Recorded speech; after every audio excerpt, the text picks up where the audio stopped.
Pemerintah Provinsi Sulawesi Selatan mendapat suntikan bantuan sosial Kementerian Sosial. Bantuan ini disalurkan Komisi 8 DPR RI dalam rangkaian kunjungan kerja spesifik Komisi 8 DPR di kantor Gubernur Sulsel Jalan Urip Suharjo, Kota Makassar pada Kamis 25 Juni 2026.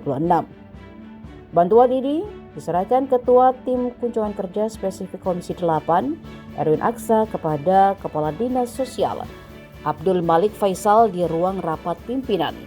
Total bantuan sosial diberikan sebesar 544 miliar rupiah.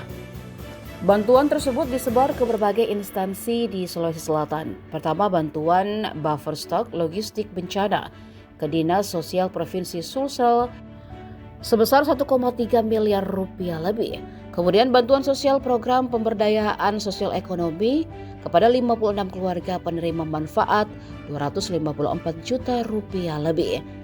Lalu bantuan bagi kampung siaga bencana TMS Lomsos di Kecamatan Tambalan Raya, Kota Makassar sebesar 157 juta rupiah.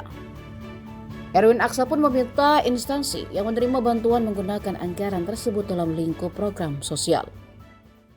Download Tribun X sekarang, menghadirkan lokal menjadi Indonesia.